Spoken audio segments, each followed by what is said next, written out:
Chapter 11 of The Browning Boys by Pansy. This recording is in the public domain. Chapter 11 The Broken Pitcher. And Enoch walked with God, and he was not, for God took him. I am the resurrection and the life. Wash me, and I shall be whiter than snow. Effie Browning did not often have a chance to go barefoot. For, though a plump-looking little maiden, she very frequently caught cold. So, though her feet fairly longed for the soft, cool grass, she generally had to be content with imagining how it would feel. But on this particular morning she begged so hard, and it was so warm, that Mrs. Browning decided it would be ridiculous not to gratify the child. It was the bare feet which took her through the meadow instead of the lane, and which tempted her to linger so long, playing with the dandelion blooms when she went to the spring for water. She had her little work apron tied about her waist, and it had been her intention to hurry back to wipe the baking dishes for her busy mother. But she loitered. How she came to take just that particular pitcher to the spring, I hardly know. It had been a birthday present to Aleck years before, and he was very careful of it. Effie had not been in so many words forbidden to take it to the spring for water. Yet I suppose the child knew better if she had thought.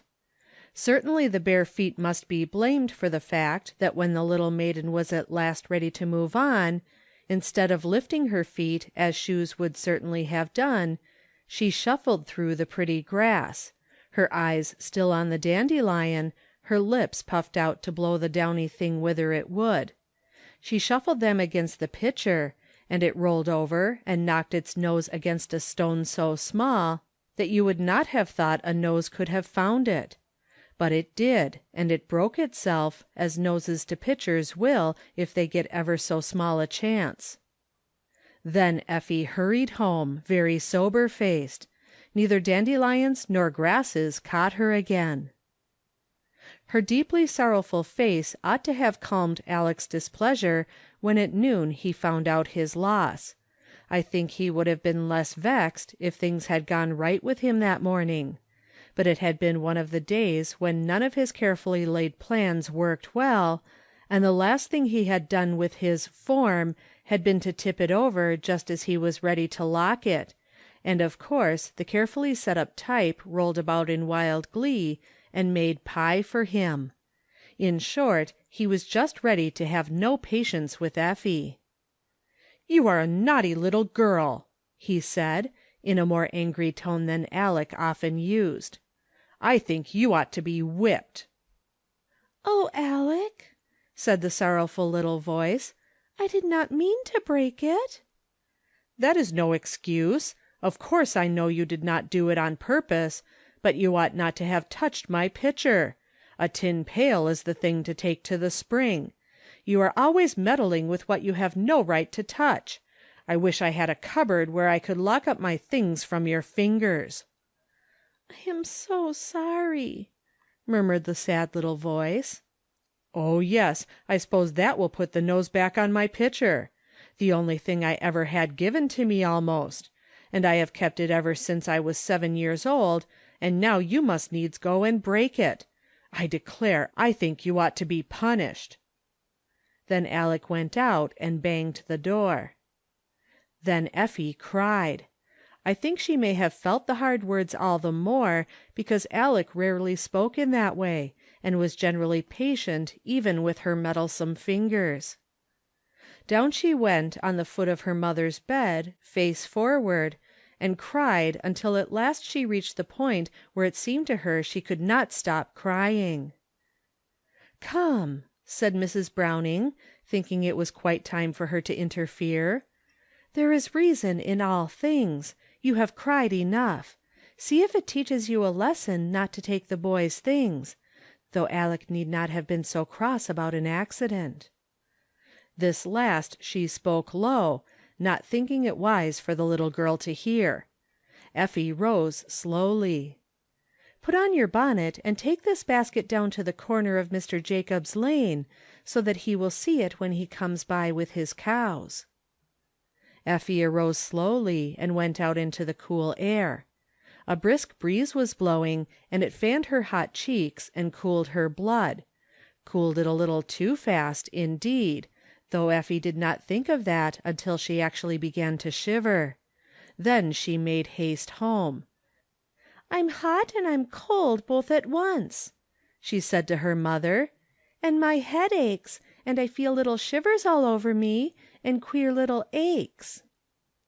Mrs. Browning, who knew just what queer little aches and shivers meant to Effie, set down her flat iron at once, and hurried the child unceremoniously into a warm bath and then to bed. So the Brownings ate supper without her, and the mother said with grave face that she was sleeping, but tossed about and was feverish. Before morning, Aleck took a brisk run through the meadow and across the fields for the doctor, and the fever which had begun with little shivers raged fiercely, and Effie's hoarse breathing could be heard distinctly all over the little house. Oh, the misery of the days that followed! The one most to be pitied was Aleck. Mrs. Browning was busy every minute trying to do something for the relief of her little girl. Mr. Browning, when not hard at work earning for her, was bending over her, lifting her in his arms, or soothing and helping as best he could. But poor Aleck wandered about like one distraught. Go where he would, do what he would, it seemed to him he could hear again his harsh voice saying, "You are always meddling with what you have no right to touch." Would she ever meddle again?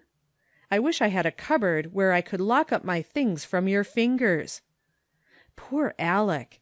It looked as though no cupboard would be necessary. Every time the doctor came he looked graver, and at last he said, "I am afraid, Brother Browning, that you ought to prepare yourself for the worst."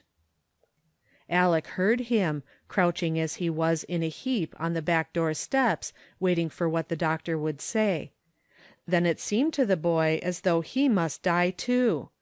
How could he ever live, with that sweet, mournful voice sounding in his ears, saying, "I am so sorry," and always remember that his last words to her had been words of anger, "I think you ought to be punished." He went up to his room and locked the door.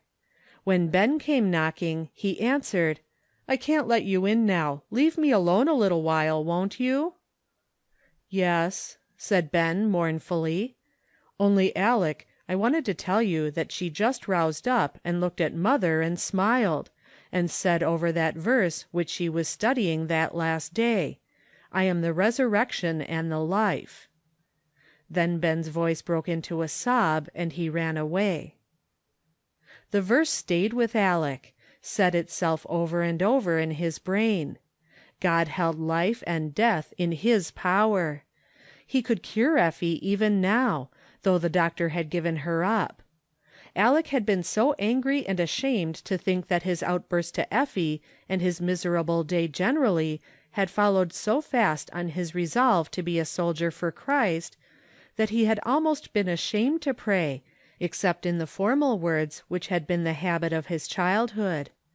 Now it seemed to him as though this were a message from Effie asking them to pray for her.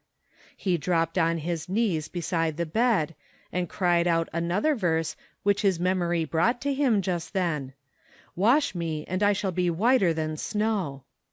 "O God, I am a great sinner, but I ask thee to wash me and make me white in thy sight. And oh, spare Effie to us. Thou canst cure her, for thou art the resurrection and the life. Give her life back again to us, and let me show her how sorry I am.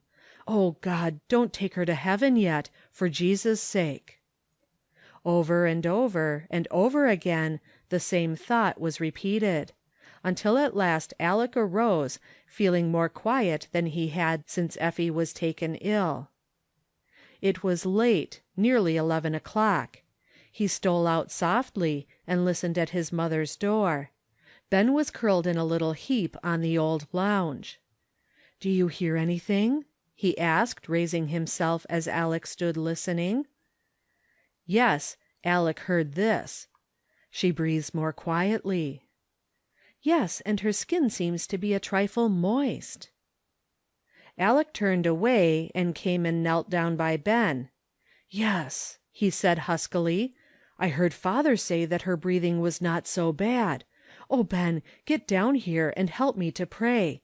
He says he is the resurrection and the life.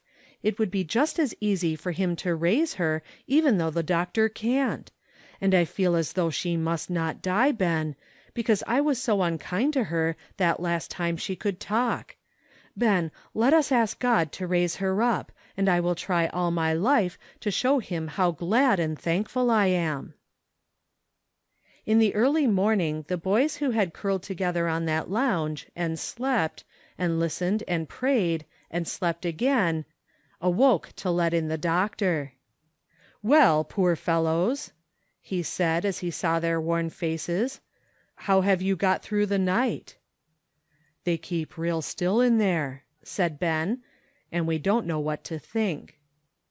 The fact was that Mrs. Browning had stolen out about 3 o'clock and thrown a shawl over the sleeping boys, but they had not heard her. The doctor went on into the closed room. The boys looked at each other, then they took hold of hands and went softly to the door. They must hear what was said. They heard distinctly. "What is all this? Why, the pulse is almost natural. Why, there has been a remarkable change here during the night."